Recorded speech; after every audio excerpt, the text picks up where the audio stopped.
Olá a todos, bem-vindos de volta ao meu canal para um novo mistério com Molly Westbrook. Se você é novo aqui e nunca viu meu rosto antes, prazer, sou Molly Westbrook. E eu posto vídeos de crimes reais como este toda semana, então se você acha que isso é algo que você pode querer acompanhar, então por favor se inscreva. E não se esqueça de ativar o pequeno sino de notificações para que o YouTube te avise sempre que eu postar um novo vídeo. Mas enfim, esta semana vamos falar sobre, sinceramente, um caso que é uma verdadeira montanha-russa. Este caso foi, na verdade, sugerido por um dos meus membros do Patreon e foi uma loucura pesquisar sobre ele. Hoje vamos falar sobre o duplo assassinato de Sidney e Jacqueline Blackwell. Eles eram um casal casado que foi assassinado em 2004. Por um tempo, ninguém viu ou ouviu falar de Sidney e Jacqueline, e algumas pessoas simplesmente presumiram que isso ocorreu porque eles tinham ido de férias para a Espanha, o que era algo que faziam frequentemente. No entanto, eventualmente seus corpos sem vida foram descobertos e uma investigação de homicídio foi rapidamente iniciada. A caça para capturar o assassino deles começou e não demorou muito para a polícia identificá-lo. Então, para o caso de hoje, vamos voltar até o ano de 2004 em Merseyside, que está localizado no nordeste da Inglaterra, no Reino Unido.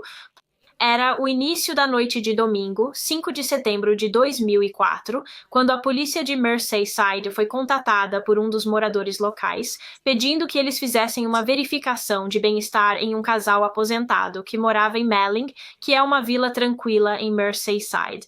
O homem que pediu essa verificação de bem-estar era um vizinho do casal aposentado e ele estava preocupado com eles porque percebeu que não os via ou ouvia há um bom tempo e suas correspondências estavam realmente começando a se acumular na varanda deles. Ele havia batido na porta da frente deles algumas vezes apenas para ver se eles estavam bem, mas nunca houve resposta e ele nunca conseguia ouvir alguém dentro, ninguém falando, embora estranhamente ele pudesse ouvir um barulho estranho como um zumbido vindo de dentro da casa deles. E então suas preocupações só aumentaram e ele decidiu ligar para a polícia e pedir que eles verificassem os vizinhos. Então, alguns policiais foram enviados à propriedade onde o casal morava e eles apenas deram uma olhada ao redor da casa. Então, eles estavam olhando pelas janelas e também podiam ouvir o zumbido que acreditavam ser de moscas. Parecia haver uma infestação de moscas dentro da casa. Mas não só isso, os policiais também notaram imediatamente um cheiro muito, muito forte e desagradável vindo de dentro da casa. E depois de também não obter resposta da porta da frente, os policiais decidiram que iriam invadir a casa porque, é claro, tudo isso era muito preocupante. Eles estavam muito preocupados e precisavam verificar como o casal aposentado estava. Então eles forçaram a porta a abrir e assim que entraram na casa se depararam com uma cena verdadeiramente horrível. Era como uma cena de um filme de terror. Havia moscas absolutamente em todo lugar, apenas um enxame de moscas por toda a casa e o cheiro assim que abriram a porta era avassalador.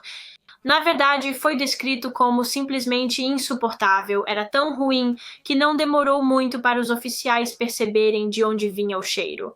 A fonte do cheiro eram dois corpos mortos dentro da casa, os corpos do casal aposentado que não eram vistos ou ouvidos há semanas. O casal casado era Sidney Blackwell, de 72 anos, e sua esposa Jacqueline, de 61 anos, e o primeiro corpo encontrado foi o de Sidney Blackwell. Ele foi encontrado meio caído em uma cadeira na sala de estar da casa, e então Jacqueline foi descoberta no chão de um banheiro e seus corpos estavam muito, muito decompostos quando foram encontrados. Era óbvio que eles estavam mortos há várias semanas e que não haviam morrido de morte natural. Ficou imediatamente claro que houve um crime ali e a casa inteira era uma cena de crime. Mas antes de prosseguirmos com o caso, deixe-me contar um pouco mais sobre o casal casado Sidney e Jacqueline Blackwell. Então, Sidney e Jacqueline se conheciam há muito tempo, desde que eram jovens adultos nos anos 60, e a história deles é bastante única. Eles se conheceram, acredito eu, quando ambos trabalhavam na fábrica da Little Woods em Liverpool, porém, na época, ambos eram casados com outras pessoas. Então, Sidney tinha uma esposa e Jacqueline tinha um marido, embora se especule que eles tinham uma pequena queda um pelo outro. Ambos se sentiam atraídos um pelo outro, mas é claro que como ambos estavam em relacionamentos comprometidos, eles nunca seguiram adiante e apenas continuaram com suas vidas individuais. Eles seguiram caminhos separados e nada aconteceu entre eles por cerca de 2 décadas. Mas então, 20 anos depois que se conheceram, Sidney se divorciou de sua esposa e o casamento de Jacqueline havia terminado cerca de 10 anos antes, e eles se encontraram novamente quando ambos começaram a trabalhar para a mesma empresa em Liverpool. Sidney trabalhava lá como contador e Jacqueline foi contratada como compradora de antiguidades. O ano era 1982, Sidney tinha 53 anos, Jacqueline tinha 42, e apesar de serem 20 anos depois, a atração e a química entre eles ainda estavam muito presentes, e agora que ambos estavam solteiros, eles pensaram por que não começar um relacionamento, e foi exatamente isso que eles fizeram. Eles começaram a namorar, se apaixonaram rapidamente e foi isso para eles. Eles sabiam que queriam passar o resto de suas vidas juntos e também queriam começar uma família juntos, e então, alguns anos depois, Jacqueline engravidou e em 1986 ela deu à luz a um pequeno menino que eles chamaram de Brian. E então, pouco tempo depois de Brian nascer, Sidney e Jacqueline se casaram e estavam tão felizes com a vida, com sua pequena família. Eles absolutamente adoravam seu filho Brian, realmente o mimavam. 2 anos após o nascimento de Brian, a família de 3 pessoas se mudou para um bangalô de 3 quartos na vila de Melling, que era uma área muito agradável, eu diria talvez de classe média a alta. As pessoas que moravam em Melling, na maior parte, eram bastante bem de vida e essa era uma boa maneira de descrever a família Blackwell. Sidney e Jacqueline não eram, multimilionários, mas eram financeiramente estáveis e confortáveis. Eu não acho que eles realmente tiveram que se preocupar muito com o dinheiro. Eles não necessariamente viviam uma vida de luxo, mas podiam se dar ao luxo de fazer boas viagens. Eles iam para a Espanha.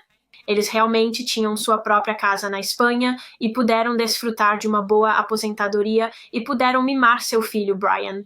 Eles sempre quiseram o melhor para Brian e, enquanto ele crescia, eram pais muito atenciosos. Acho que eles sempre incentivaram Brian a se sair bem tanto na escola quanto nos esportes. Na verdade, um esporte no qual Brian era realmente muito bom era o tênis, e Sidney e Jacqueline pagaram para Brian ter aulas de tênis durante toda a sua infância, acredito eu, e eles o levavam para as aulas de tênis e ele fazia parte de um clube de tênis porque eles reconheceram que o tênis era um talento dele e queriam que ele realmente se destacasse nisso, e aos 18 anos, que foi a idade de Brian quando este caso ocorreu em 2004, ele era um excelente jogador de tênis, ele estava se encaminhando para se tornar um jogador de tênis de nível profissional, eu acho. Mas além de ser bom no tênis, Brian também era um jovem muito inteligente. Ele frequentou uma escola particular em Liverpool que seus pais pagavam 7.000 libras por ano e ele era altamente inteligente, tanto que seus amigos e família realmente o apelidaram de cérebro. Ele obteve notas muito altas na escola. Ele realmente conseguiu 4 A's em seus exames de nível A e recentemente foi aceito na Universidade de Nottingham, onde iria estudar medicina, pois planejava se tornar um cirurgião um dia, o que Sidney e Jacqueline estavam simplesmente nas nuvens. Eles se orgulhavam muito do filho. Mas sim, a família Blackwell de 3 pessoas era uma típica família de classe média e, em 2004, como eu disse anteriormente, Sidney e Jacqueline se aposentaram do trabalho e estavam aproveitando a aposentadoria. Mas a aposentadoria não duraria muito, porque, como sabemos, no início de setembro de 2004, o casal foi encontrado morto em sua casa depois que um vizinho solicitou que fosse feita uma verificação de bem-estar neles.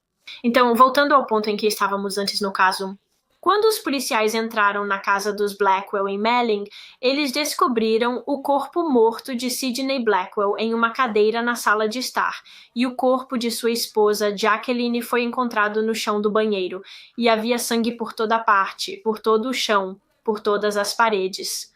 Então, imediatamente eles chamaram reforços, e isso foi tratado como uma investigação de homicídio, e detetives e equipes forenses foram enviados para a cena do crime. Agora, como eu mencionei anteriormente, quando os corpos foram encontrados, ficou claro para os detetives que o casal estava morto há bastante tempo, pelo menos algumas semanas, devido ao estado de decomposição dos restos mortais. Na verdade, eles estavam tão decompostos que a polícia não conseguia dizer apenas olhando para eles como eles haviam morrido. Inicialmente, eles pensaram que talvez tivessem morrido de ferimentos de bala e, portanto, uma de suas primeiras teorias neste caso foi que talvez fosse um caso de assassinato seguido de suicídio. Eles pensaram que talvez Sidney Blackwell tivesse matado sua esposa e depois se matado usando uma arma. No entanto, logo essa teoria foi eliminada quando descobriram que, na verdade, o casal havia sido morto por terem sido ambos esfaqueados e espancados até a morte. Ambos sofreram um fim muito brutal e violento. Então vamos começar com as lesões de Sidney. Ele havia sido esfaqueado com uma faca entre 30 a 40 vezes, principalmente na parte superior do corpo, como a área do peito, e também sofreu uma lesão muito grave na cabeça. Ele foi atingido na cabeça com muita força. Agora, essa ferida na cabeça estava perto da parte de trás da cabeça e, como mencionei anteriormente, o corpo de Sidney foi encontrado na sala e ele estava meio caído em uma cadeira. A polícia também notou que ele tinha aí um guia de tabela básica meio aberto no colo e estava segurando os óculos na mão. Então, tudo isso sugeriu aos detetives que Sidney havia sido abordado e atacado por trás. Provavelmente ele não tinha ideia de que estava prestes a ser morto, e quando o ataque começou, claramente não teve tempo suficiente para reagir e se levantar porque não se moveu da cadeira. Talvez ele estivesse assistindo televisão ou estivesse dormindo quando a primeira ferida foi infligida em seu corpo. Agora, quanto a Jacqueline, foi determinado que ela sofreu ferimentos semelhantes aos do marido. Ela também havia sido esfaqueada várias vezes, acho que cerca de 20 vezes ela foi esfaqueada, e também foi atingida na cabeça com algum tipo de arma, mas como sabemos, ela foi encontrada no banheiro da casa. Embora as evidências na cena do crime indicassem que ela foi atacada e morta na sala de estar, o mesmo cômodo onde Sidney foi assassinado. Mas então um rastro de sangue na casa sugeriu que depois que ela estava morta, o assassino arrastou seu corpo para o banheiro e a deixou lá no chão. Havia um rastro de sangue da sala até o banheiro, onde o corpo dela fora movido. Depois de vasculhar a casa, a polícia não encontrou nenhuma arma do crime, então a faca que foi usada para esfaquear o casal não foi localizada, nem a arma que foi usada para espancá-los na cabeça. Mas o que eles encontraram foi uma janela quebrada na parte de trás da propriedade, o que levou a polícia à teoria de que foi assim que o assassino ou assassinos entraram na casa, o que levou a polícia a outra teoria, que era que talvez essa fosse uma situação de roubo que deu errado. Como sabemos, os Blackwells eram bastante abastados. Eles tinham dinheiro, então talvez seus assassinos tenham ido lá para roubá-los. No entanto, essa teoria também foi rapidamente descartada porque nada parecia ter sido roubado e o lugar não parecia realmente ter sido saqueado. Não parecia que ladrões tinham ido ao redor procurando desesperadamente coisas para roubar. Mas não só isso, a extensão dos ferimentos do casal não sugeriu que este ataque foi realizado por apenas uma pessoa aleatória ou pessoas aleatórias que foram lá para roubar da casa. As mortes de Sidney e Jacqueline foram tão violentas que havia claramente muita raiva neste duplo homicídio que a polícia pensou que certamente não há como o assassino ou assassinos serem estranhos para o casal. A violência extrema que foi usada para acabar com suas vidas indicava que isso era pessoal. Eles foram mortos por um conhecido. Além de procurar e buscar evidências dentro da casa do casal, os detetives também realizaram buscas do lado de fora, incluindo no jardim do casal. E lá no jardim, eles descobriram uma fogueira e puderam perceber que essa fogueira havia sido usada recentemente. Alguém a usou para queimar algo. Os restos de algo estavam neste buraco. E agora eles não conseguiam dizer o que havia sido queimado na fogueira apenas olhando para ela, e não tinham certeza se isso estava até mesmo relacionado ao inquérito de assassinato. Os Blackwells podem ter usado a fogueira antes de morrerem. Mas a polícia pensou que havia a possibilidade de que talvez o assassino tivesse usado para queimar evidências, para destruir provas. Então era uma linha de investigação que eles iriam aprofundar mais. Como parte da investigação, a polícia também falou com os vizinhos da família Blackwell e perguntou a eles se lembravam de ter visto ou sentido o cheiro do fogo queimando no jardim ao lado, mas eles disseram que não e também perguntaram aos vizinhos quando viram o casal assassinado vivo pela última vez e eles explicaram que não conseguiam se lembrar exatamente quando foi, mas acreditavam que era provavelmente mais de um mês antes de seus corpos serem encontrados e depois disso nada. Eles não viram ou ouviram nada deles e isso era uma coisa que a polícia realmente precisava esclarecer. Eles precisavam descobrir o momento exato do assassinato do casal. Agora isso seria difícil por causa do quão decompostos estavam os restos mortais deles. Seria complicado para qualquer patologista dizer com precisão há quanto tempo eles estavam mortos.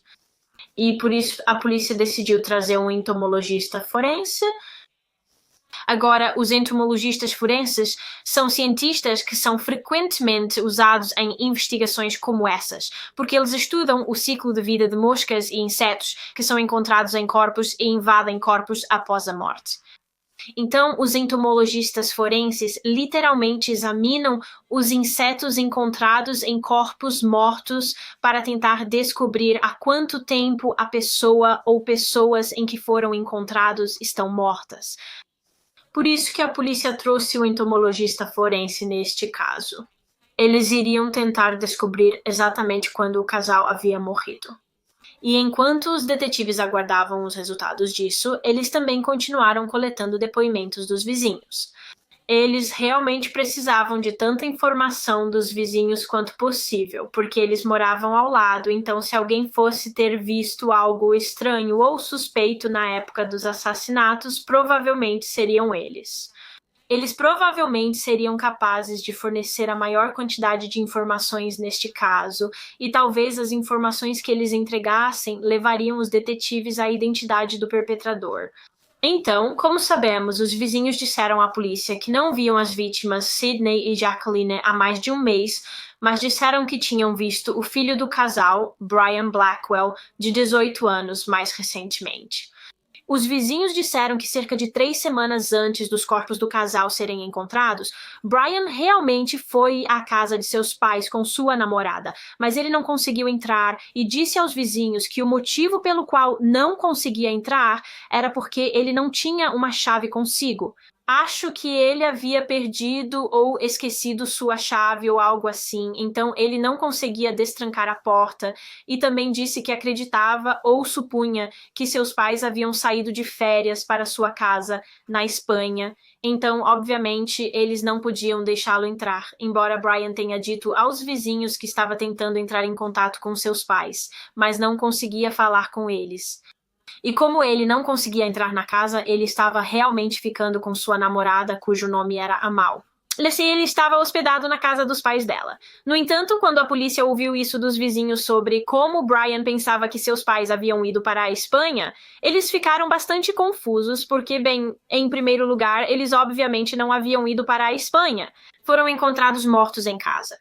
E também não havia nada em sua casa que sugerisse que eles estavam prestes a sair de férias ou que estavam se preparando para sair de férias. Eles não tinham nenhuma mala pronta, não havia passagens aéreas ou algo do tipo. Eles não pediram aos vizinhos para vigiarem sua casa, algo que acredito fazerem normalmente quando saíam. E também eles não haviam dito ao próprio filho que planejavam ir embora. Pelo que eu posso entender, Brian disse aos vizinhos que simplesmente presumiu que seus pais tinham ido para a Espanha porque eles faziam isso frequentemente, mas parece muito estranho que eles simplesmente iriam embora sem realmente avisar ao filho. Então tudo isso pareceu um pouco suspeito para os detetives e eles começaram a pensar: essa história de ir para a Espanha era verdade ou apenas uma mentira? O jovem de 18 anos, Brian Blackwell, teria algo a ver com o assassinato de seus pais e apenas inventou a falsa história de férias na Espanha para que as pessoas acreditassem que ele não tinha ideia de onde seus pais estavam, quando, na verdade, ele sabia onde seus pais estavam. Ele sabia que estavam mortos. Então, por causa disso, Brian rapidamente se tornou praticamente o principal suspeito nesta investigação de duplo homicídio e pouco depois que os corpos foram encontrados, os detetives foram à casa da namorada de Brian, onde ele estava hospedado, porque obviamente queriam falar com ele. Quando eles chegaram lá, no entanto, Brian na verdade não estava em casa naquele momento. Não sei onde ele estava, mas não estava lá quando os detetives chegaram. Era apenas sua namorada, Amal, de 17 anos, e sua família em casa. E então os detetives se sentaram com Amal e seus pais e começaram a falar com eles. Eles contaram à família sobre os assassinatos dos pais de Brian e eles ficaram completamente chocados e devastados por Brian e nem por um segundo pensaram que Brian era responsável por esse crime horrível.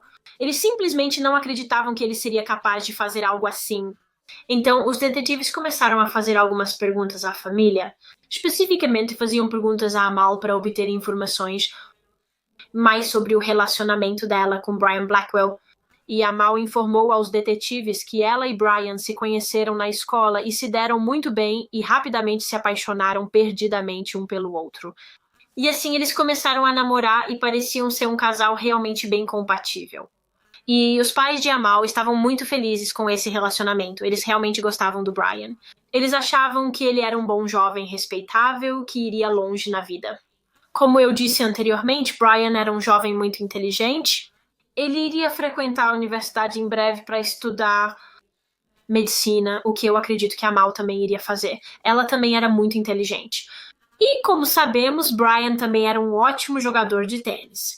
Ele era tão bom, na verdade, que Amal disse à polícia que Brian estava realmente sendo patrocinado pela marca Nike, ou Nike, seja lá como você pronuncie. A Nike realmente havia dado a ele cerca de 70 mil libras em dinheiro de patrocínio porque ele estava prestes a competir em torneios de tênis ao redor do mundo. E a Nike queria representá-lo porque achava que ele era realmente bom e muito provável de ganhar esses torneios. E Brian costumava mimar absolutamente sua namorada Amal com o dinheiro do patrocínio. Ele comprava para ela vários presentes, incluindo um carro. Aos 18 anos, ele comprou um carro para a namorada. Um dia, Brian levou Amal a uma concessionária de carros porque ele mesmo queria comprar um carro Mercedes. Então ele a levou com ele para que ela pudesse ajudá-lo a escolher o carro que ele iria comprar. E enquanto estavam lá, Amal notou que havia um Porsche na concessionária de que ela gostava bastante. E ela meio que fez um comentário como: "Uau, esse carro não é realmente bonito." E ela disse que adoraria ter seu próprio carro um dia. E então ele comprou um para ela, né? Mas ele não comprou um Porsche. Eu não acho que ela teria aceitado um Porsche dele, porque eles são muito, muito caros. Então, em vez disso, ele a surpreendeu com um carro Ford Ka. Mas ela ainda estava tão feliz e tão grata por isso. Além do carro, Brian também presenteou Amal com algumas joias bastante caras, tão caras na verdade, que a mãe de Amal realmente perguntou a Brian se ele poderia fornecer o recibo para que ela pudesse colocar as joias no seguro da casa. E ele também comprou para ela uma passagem para ir à Flórida com ele. Veja, Brian estava prestes a competir em um torneio de tênis em Miami e ele queria que Amal o acompanhasse e ela perguntou aos pais. E os pais disseram que sim, ela poderia ir. Brian e Amal partiram para a viagem à Flórida na manhã do dia 26 de julho de 2004, cerca de 6 semanas antes dos corpos de seus pais serem encontrados. Eles pegaram um avião que, na verdade, os levou a Nova York porque decidiram que iriam fazer uma parada em Nova York por algumas noites e depois iriam para Miami. Brian tratou os dois com assentos de primeira classe no avião e quando chegaram a Nova York, na verdade, ficaram no Plaza Hotel. Acredito que na suíte presidencial, onde tinham seu próprio mordomo. Tudo isso, novamente, teria sido muito, muito caro. Estamos falando de milhares e milhares de libras. Ana Mal disse que os dois simplesmente tiveram o tempo de suas vidas. Eles estavam tomando bebidas caras e comendo refeições caras. Ela descreveu a parada em Nova York como uma lua de mel, onde eles estavam apenas se divertindo, tendo um tempo tão agradável, e no final eles nem sequer foram para Miami. Brian disse a Amal que o torneio de tênis em que ele deveria competir havia sido cancelado no último minuto, porque o tempo lá estava realmente ruim naquele momento, então não poderia prosseguir.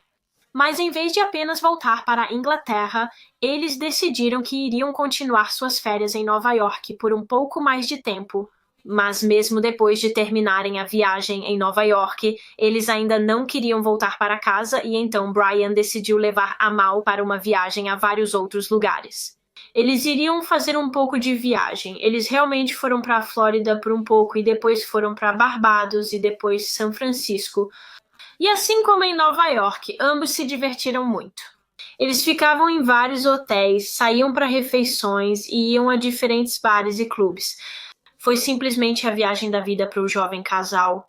E então, eventualmente, os dois voaram de volta para a Inglaterra e retornaram no dia 12 de agosto de 2004. E assim que chegaram ao aeroporto, pegaram um táxi e decidiram ir direto para aqui a casa dos pais de Brian para contar tudo sobre a viagem, e foi quando os vizinhos se lembraram de ver Brian, cerca de 3 semanas antes de Sydney e Jacqueline serem encontrados mortos. Os vizinhos saíram de casa quando perceberam que Brian e sua namorada Amal estavam parados na varanda por um bom tempo, e isso porque Brian não conseguia entrar na casa de seus pais. Ele não tinha as chaves consigo e seus pais não atendiam a porta, então ele simplesmente assumiu que seus pais tinham ido para a Espanha porque eles tinham uma casa lá, mas é claro que não era esse o caso. Na verdade, seus pais estavam mortos dentro do bangalô quando Brian e Amal foram visitar, e seus corpos ficariam lá sem serem detectados por mais 3 semanas, até que, obviamente, os vizinhos contataram a polícia e solicitaram que uma verificação de bem-estar fosse realizada por causa do zumbido e do cheiro realmente ruim que vinha da casa ao lado. E isso nos traz de volta aonde estávamos antes, no caso. Como Brian não conseguia entrar na casa de seus pais, ele estava hospedado com a família de Amal, que não ficava muito longe dali. E assim que os corpos de Sydney e Jacqueline Blancois foram descobertos, a polícia foi direto para a casa de Amal para falar com Brian sobre o assassinato de seus pais. Agora, inicialmente, como discutimos anteriormente, Brian era realmente um dos principais suspeitos na investigação, ou pelo menos era até sua namorada Amal informar aos detetives que ela e Brian estavam nos Estados Unidos da América há pouco menos de 3 semanas. E embora a polícia ainda não tivesse a confirmação exata de quando o casal aposentado foi morto, eles acreditavam que foi por volta do mesmo tempo que Brian estava de férias. Então ele parecia ter um álibi se estivesse nos Estados Unidos da América viajando com sua namorada. Então ele não poderia ter sido o assassino de seus pais porque não pode estar em 2 lugares ao mesmo tempo. Eventualmente, Brian voltou para a casa de Amal, de onde quer que ele estivesse, e quando ele fez isso, a polícia o sentou e lhe contou a notícia de que seus pais haviam sido encontrados mortos. E os oficiais disseram que ele ficou muito, muito chateado, é claro, como qualquer um ficaria após ouvir essa notícia, mas ele também parecia muito confuso, porque pensava que todo esse tempo eles estavam em sua casa na Espanha, mas claramente não estavam. De qualquer forma, os detetives continuaram conversando com Brian e começaram a fazer algumas perguntas, e a entrevista parecia estar indo bem e normal até que Brian disse algo que simplesmente deixou os oficiais completamente atônitos. Ele realmente perguntou a eles se a prisão era fria, o que eles acharam muito estranho porque estavam falando com ele e fazendo perguntas sobre o assassinato de seus pais. Então, por que ele perguntaria do nada se a prisão é fria, o que isso tem a ver com qualquer coisa? Parecia muito, muito estranho. E a polícia não conseguia entender por que ele havia perguntado isso. Seria porque ele estava preocupado em ir para a prisão e lá ser frio e se... então, por que ele está preocupado em ir para a prisão? Ele fez algo que poderia levá-lo à prisão, talvez matar seus próprios pais. Então, após este comentário, a polícia voltou a suspeitar de Brian Blackwell. E então eles sabiam que tinham que investigá-lo mais como um potencial suspeito. E a razão pela qual eles tinham que investigá-lo mais era porque, apesar de suas suspeitas, eles não tinham nada concreto que o ligasse ao crime. E se eles fossem acusá-lo, eles precisavam de provas. Então eles começaram a revisar todos os detalhes em torno deste caso, incluindo as evidências da cena do crime e o relatório de exame do legista que detalhava, obviamente, como os Blackwells haviam morrido. Como sabemos, ambos foram esfaqueados até a morte. foram esfaqueados várias vezes com uma faca e, além disso, também foram atingidos na cabeça com uma arma que a polícia agora acreditava ser provavelmente um martelo. E então, quando seus corpos foram encontrados semanas e semanas depois, a casa inteira estava infestada de moscas e seus corpos foram invadidos por insetos. E como discutimos anteriormente, como parte desta investigação de duplo homicídio, os detetives contataram um entomologista forense porque estavam tendo dificuldades para estabelecer em que dia o casal aposentado havia sido morto. Então eles trouxeram o entomologista para estudar os insetos que estavam nos corpos, porque tinham esperança de que ele seria capaz de determinar há quanto tempo esses insetos estavam presentes nos corpos. E a conclusão que ele tirou de seus estudos foi que Sidney e Jacqueline Blackwell estavam mortos em suas casas há 6 semanas quando foram descobertos. Agora, os corpos deles foram encontrados no domingo, 5 de setembro de 2004, então exatamente 6 semanas antes disso nos leva ao dia 25 de julho de 2004. Então eles provavelmente foram mortos naquele dia, 25 de julho, e Brian e sua namorada Amal pegaram um avião para Nova York na manhã seguinte, que foi no dia 26 de julho. Então ele estava na Inglaterra, em Merseyside, no momento em que os assassinatos aconteceram, o que significa que ele pode muito bem ter sido o assassino. Com essa nova informação, a polícia aprofundou as investigações sobre Brian e sua vida, e eles foram falar com seus professores na faculdade que ele frequentava, e eles realmente não tinham muito a dizer sobre Brian, para ser honesta. De qualquer forma, eles não tinham nada negativo a dizer. Ele era um aluno exemplar, tinha excelentes notas lá e era simplesmente conhecido por ser um jovem muito educado.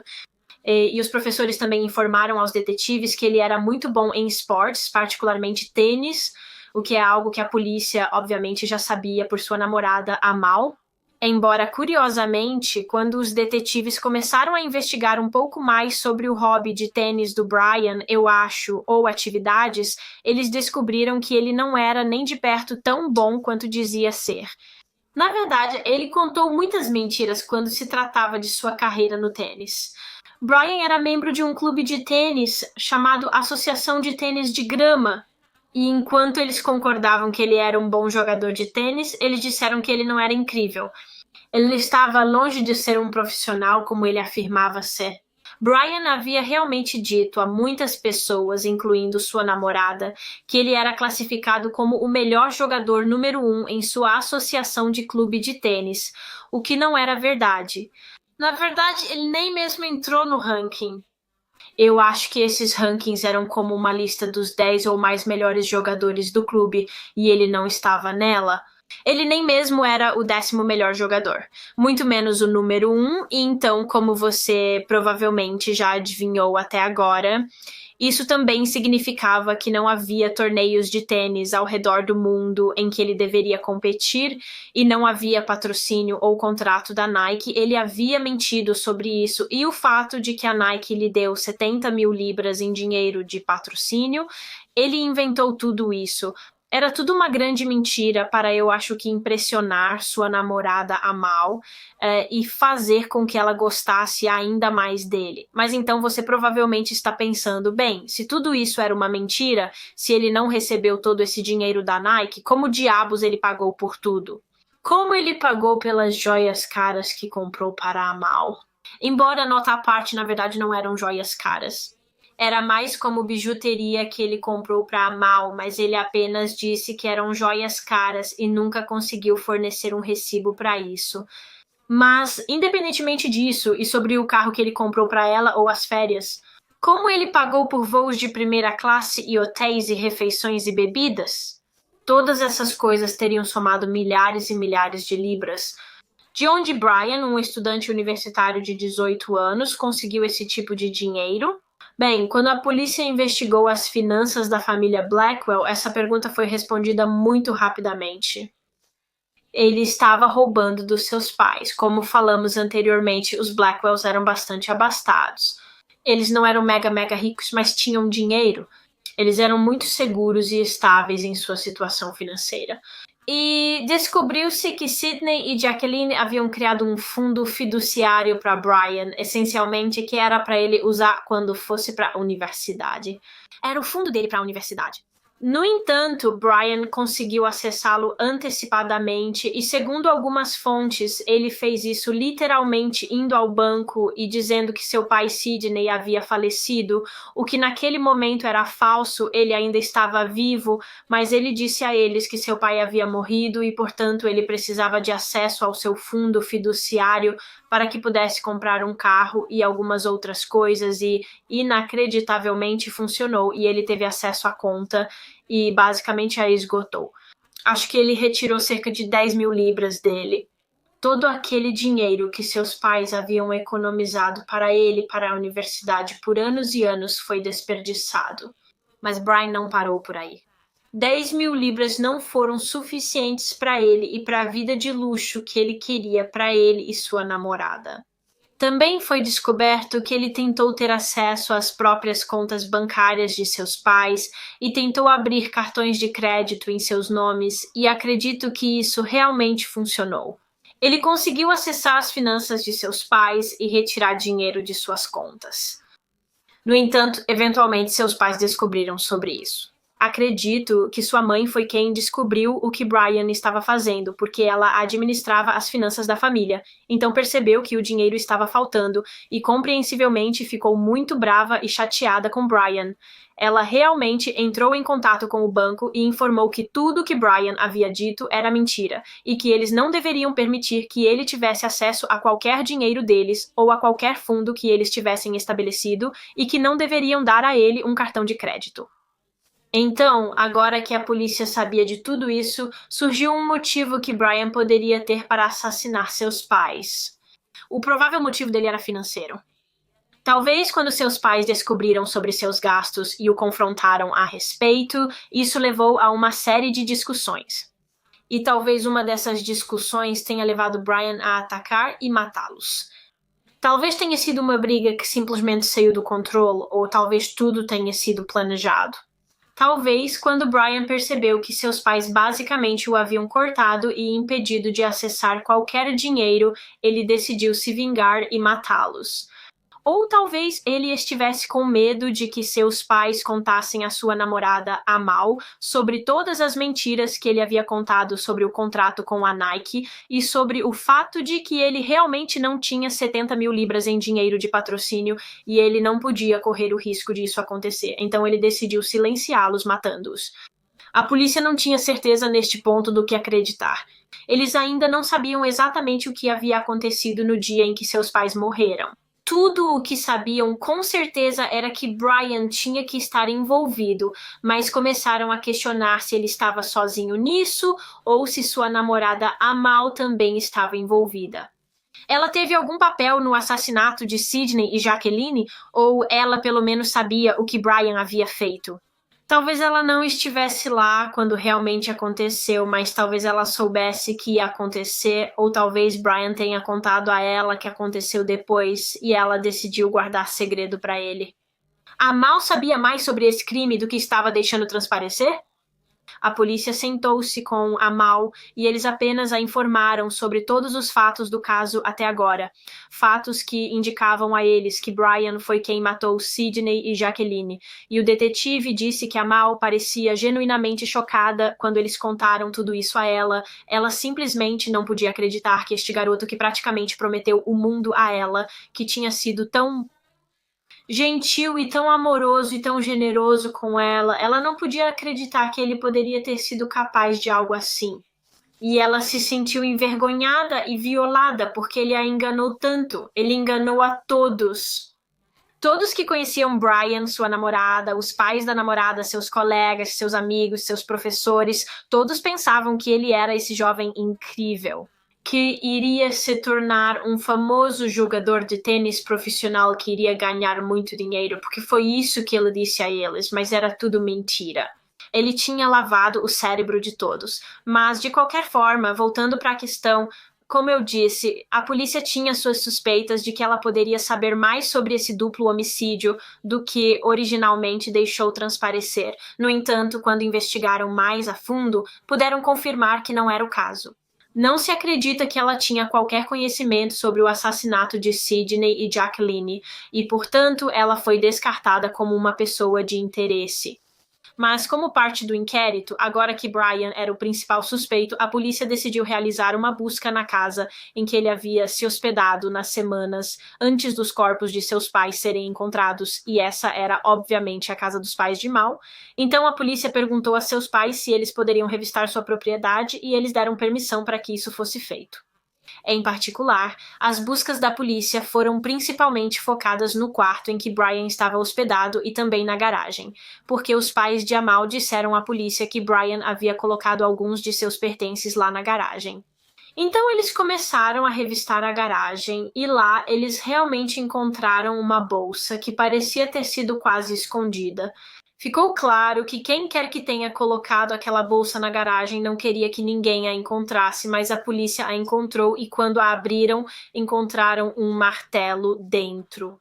Um martelo que parecia muito, muito semelhante ao que o legista disse que teria causado os ferimentos na cabeça que foram infligidos nas vítimas, e eu acredito que quando este martelo foi encontrado ainda tinha sangue e também cabelo nele, que obviamente provavelmente pertencia a Sidney e Jacqueline Blackwell. Mas isso não foi tudo o que eles encontraram dentro desta bolsa.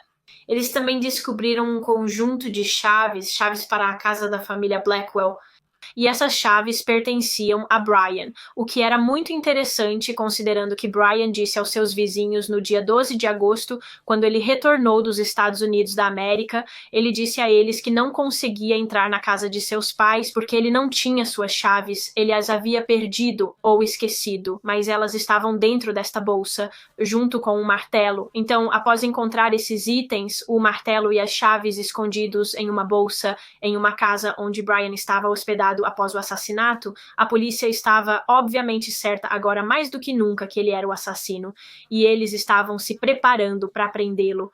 Eles tinham provas suficientes para isso agora, e foi quando eles receberam ainda mais provas de duas testemunhas que vieram a público com informações sobre Brian após verem este caso nas notícias. Essas duas testemunhas eram de Kirkby, que é uma cidade em Liverpool, e não fica muito longe de Melling, onde os Blackwells moravam, é literalmente a cerca de 3 quilômetros de distância.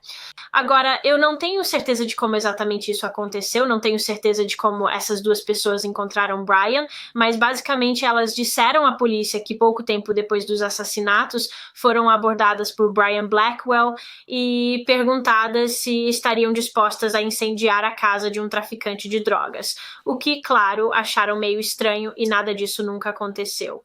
Obviamente, eles não concordaram em fazer isso e não pensaram muito nisso na época. No entanto, mais tarde, quando viram o caso do assassinato dos Blackwell nas notícias, perceberam que a pessoa que lhes fez essa estranha pergunta sobre incendiar uma casa era o filho das duas pessoas que haviam sido mortas. E eles começaram a juntar 2 e 2. Eles pensaram que talvez, se Brian fosse o assassino, ele queria que alguém incendiasse o bangalô de seus pais, porque talvez assim os corpos nunca seriam descobertos, eles simplesmente queimariam até virar nada dentro da casa.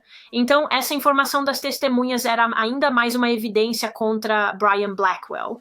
Não era necessariamente uma evidência concreta, é mais uma evidência circunstancial, mas dá à polícia uma indicação do que ele estava pensando em fazer após o assassinato.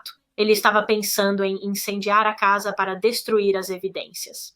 E então ele foi preso. Brian Blackwell, de 18 anos, foi preso sob suspeita de assassinato de seus pais e foi levado para a delegacia para interrogatório. E os detetives decidiram usar uma certa tática com Brian quando chegou a hora do seu interrogatório, porque estava claro para eles que Brian era o tipo de pessoa que se achava muito mais esperto e inteligente do que qualquer outra pessoa, até mesmo os detetives. Então, em vez de apresentar a Brian todas as evidências que tinham contra ele, eles apenas pediram a sua versão dos eventos do dia em que ele assassinou seus pais. E eles perguntaram a ele por que ele fez isso sem deixar transparecer que, na verdade, tinham evidências ligando-o ao crime. E eu imagino que isso tenha chocado um pouco o Brian, porque ele provavelmente não pensava que a polícia estava atrás dele. Ele achava que era esperto o suficiente para se safar disso. Mas enfim, a polícia apenas perguntou a ele por que ele fez isso e ele não gostou disso. Ele começou a ficar bastante confrontador com a polícia e basicamente dizia a eles: por que vocês estão me fazendo essas perguntas? Você deveria estar me entrevistando como testemunha, não como suspeito. Então ficou claro para a polícia naquele momento que Brian não iria revelar nada, porque... Por que ele faria isso? Pelo que sabia, a polícia não tinha provas concretas para acusá-lo. Mas então os detetives apresentaram a Brian as chaves da casa dos Blackwell que foram encontradas em sua bolsa na casa em que ele estava hospedado. Chaves que ele havia dito anteriormente que não tinha, que havia perdido ou esquecido em algum lugar. Essas chaves eram a prova de que Brian tinha acesso à casa onde seus pais foram assassinados. Elas eram a prova de que ele havia mentido, e assim que Brian foi confrontado com essas chaves, todo o seu comportamento mudou completamente. Então, antes ele estava bastante irritado e confrontando a polícia, e então ele simplesmente mudou, e agora ele começou a ficar realmente chateado e começou a chorar. E então, pouco depois disso, após conversar com um advogado e receber alguns conselhos dele, Brian sentou-se com os detetives e fez uma confissão. Ele confessou ter matado sua mãe e seu pai. No entanto, ele alegou que não era assassinato. Brian disse à polícia que matou seus pais em legítima defesa. Brian explicou à polícia o que havia acontecido antes da morte de seus pais, ou seja, como era a situação em casa. E ele alegou que recentemente houve muitas discussões entre ele e sua mãe e pai porque eles descobriram sobre seus gastos e seu roubo de dinheiro deles e, claro, estavam furiosos com ele. Mas ele disse que eles não estavam apenas discutindo sobre dinheiro, eles também discutiam muito sobre a namorada de Brian, a Mal. Veja, Sidney e Jacqueline realmente não aprovavam a Mal porque sentiam que ela estava meio que o afastando delas e o distraindo de seus estudos. E, segundo fontes, elas também não estavam felizes porque basicamente Brian havia sido aceito em 2 universidades diferentes para estudar medicina. Ele recebeu uma oferta da Universidade de Nottingham e também da Universidade de Edimburgo, e seus pais queriam que ele fosse para Edimburgo, mas Brian queria ir para Nottingham porque era a mesma universidade que a Mal iria frequentar.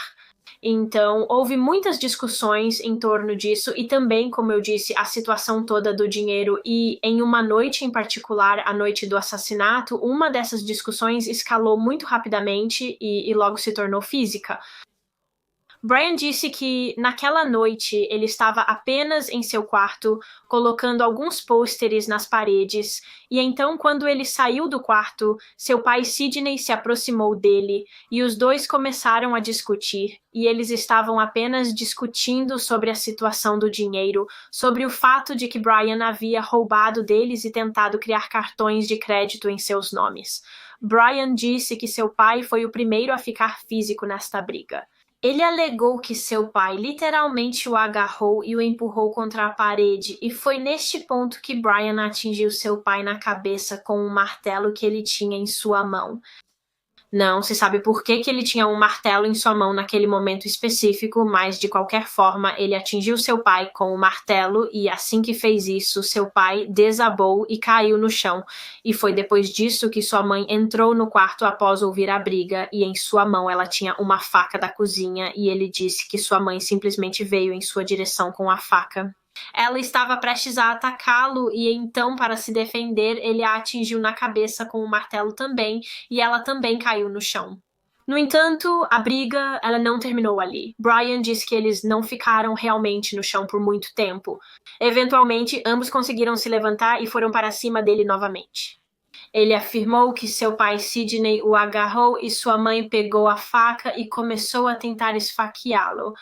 Então ele pegou a faca dela e começou a esfaqueá-la repetidamente. Ele a esfaqueou bem no peito. E Brian afirmou que depois disso tudo foi apenas um grande borrão. Ele realmente não conseguia se lembrar em detalhes exatamente o que aconteceu depois disso. Ele disse que se lembra de empurrar seu pai para a cadeira na sala de estar e, em um momento, arrastando sua mãe para o banheiro, onde ele afirma que tentou reanimá-la jogando água em seu rosto. Brian disse que neste ponto ele simplesmente não sabia o que fazer e estava realmente chocado porque ele disse que não percebeu que as pessoas podiam morrer tão facilmente e tão rapidamente. Ele não sabia se chamava uma ambulância ou a polícia. Ele não sabia como salvá-los. Ele simplesmente não sabia o que fazer a seguir, como lidar com essa situação. E então ele não fez nada. Ele deixou seus pais onde estavam, ele deixou o corpo morto de sua mãe no chão do banheiro e ele deixou o corpo do pai na cadeira, na sala de estar. E, segundo algumas fontes, Brian disse em sua confissão que, na verdade, foi e sentou-se ao lado do pai por um tempo e estava falando com ele, e durante isso ele ainda tinha a faca de cozinha na mão, e ele disse que estava meio que apenas cutucando a faca no corpo do pai, e ele disse que, novamente, ele não podia acreditar como isso era fácil de fazer, como era fácil para a faca entrar. Brian ficou em casa com os corpos de seus pais por um tempo e então decidiu ir e ficar na casa de sua namorada, Amal, e, como sabemos, no dia seguinte ele pegou um avião e foi para Nova York com Amal, e ele pagou pela viagem com o dinheiro de seus pais falecidos, usando seus cartões de crédito, e acredita-se que ele provavelmente pensou que até o momento em que ele e Amal voltassem para a Inglaterra no dia 12 de agosto, seus corpos já teriam sido descobertos.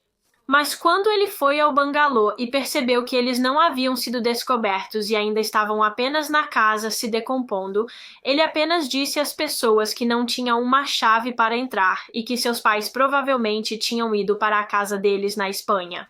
Ele achou que essa era uma boa história de cobertura porque eles costumavam ir para a Espanha, então essa era a história do Brian. A versão dele dos acontecimentos era que ele matou seus pais em legítima defesa. Mas será que essa era de fato a verdade?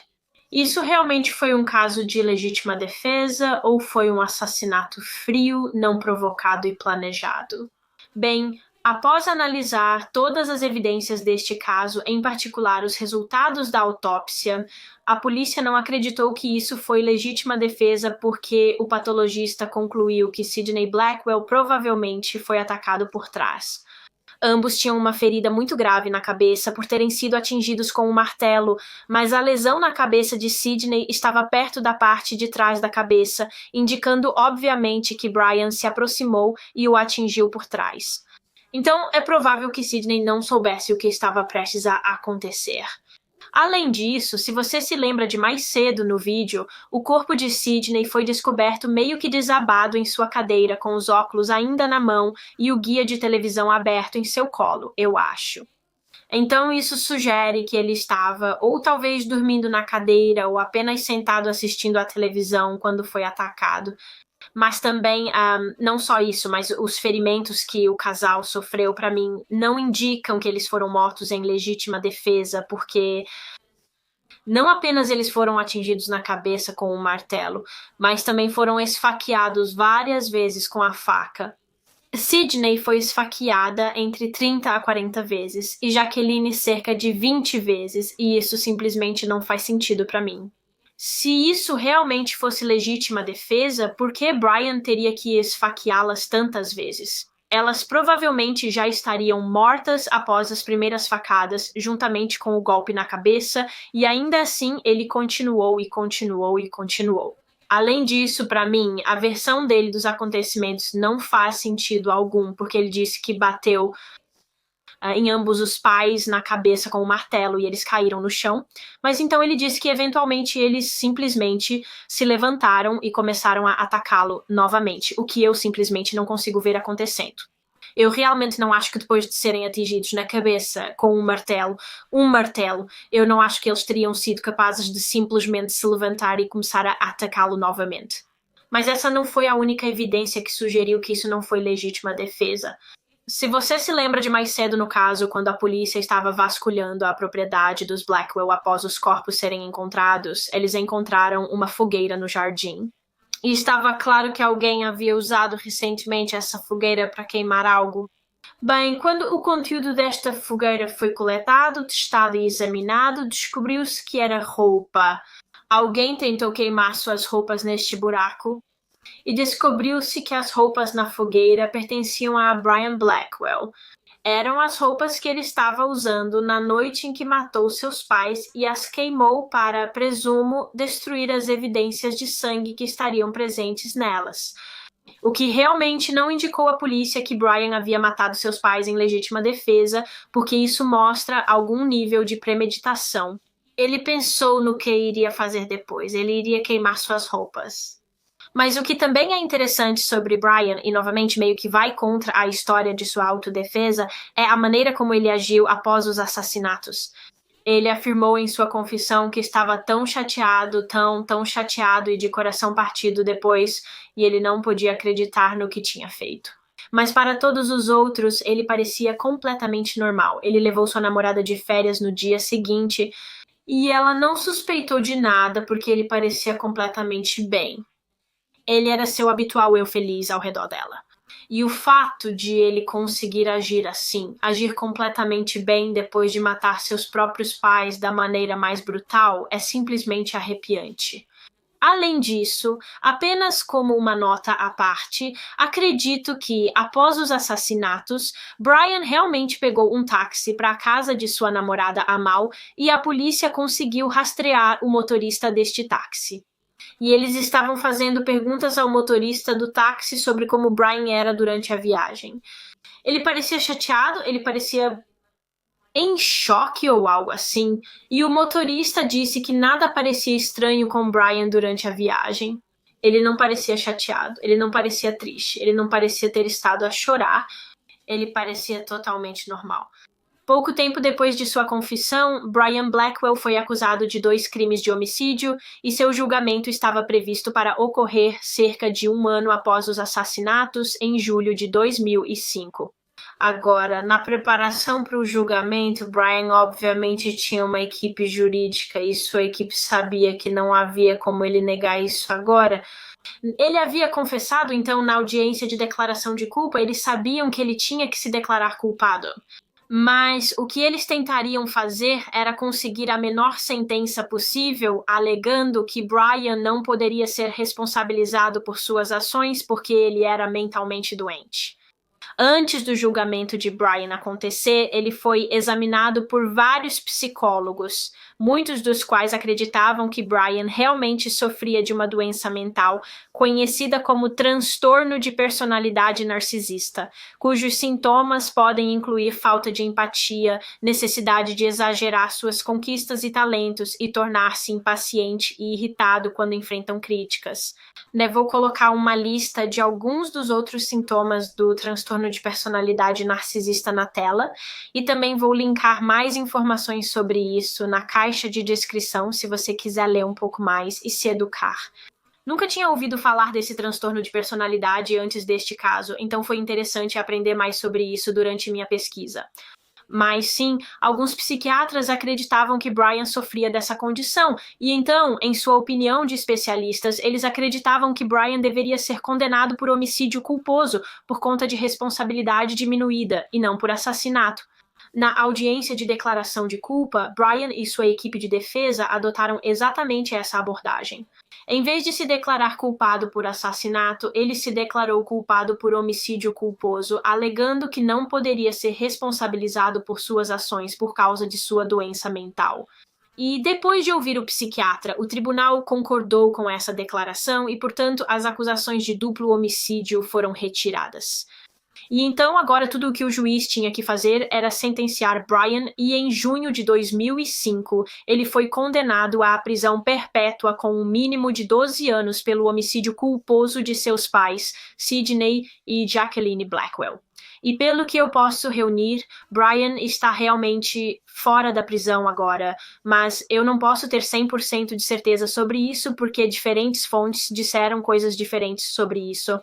Algumas fontes disseram que ele ainda está na prisão até hoje e que atualmente reside na prisão de Swinford Hall, em Staffordshire, enquanto outras fontes afirmam que ele se tornou elegível para liberdade condicional em 2016, cerca de 11 anos após sua condenação, e após Após sua audiência de liberdade condicional, a Comissão de Liberdade Condicional concedeu sua libertação. Aparentemente, seu tempo na prisão foi muito bem aproveitado. Ele era um prisioneiro modelo, tornou-se um membro valioso da biblioteca da prisão. Então eu acho que ele é um homem livre agora. Eu não sei onde ele tá, não sei o que ele está fazendo, não sei se ele tem uma nova identidade, mas sim, eu acho que ele não está mais na prisão. E como você pode imaginar, muitas pessoas tinham opiniões mistas sobre a sentença de prisão de Brian. Muitas pessoas acharam que ele deveria ter recebido uma sentença mais severa, enquanto outras acharam que sua sentença estava correta, dado o fato de que ele sofria de transtorno de personalidade narcisista. Mas é isso para este caso. Um realmente selvagem. Espero ter explicado bem e apresentado de uma maneira que faça sentido. Honestamente, há tanta informação sobre este caso online que eu tive que passar. Foi um caso que muito, muito conhecido na época apenas por causa de quão louco é e também por quão triste é. Quero dizer, Sidney e Jacqueline sempre foram tão orgulhosos de seu filho e eles só queriam o melhor para ele, então é de partir o coração que suas vidas foram encerradas pela pessoa que eles mais amavam neste mundo. Foi um pouco difícil juntar este caso, mas espero ter feito justiça à história de Sidney e Jacqueline. Como sempre, por favor, me digam o que vocês acham deste caso nos comentários e também me informem sobre quaisquer outros casos que gostariam de ver eu cobrir neste canal. Muito obrigada por assistir. Por favor, deem um like neste vídeo e se inscrevam se ainda não o fizeram. E eu verei vocês novamente na próxima semana para outro mistério com Molly. Tchau, pessoal!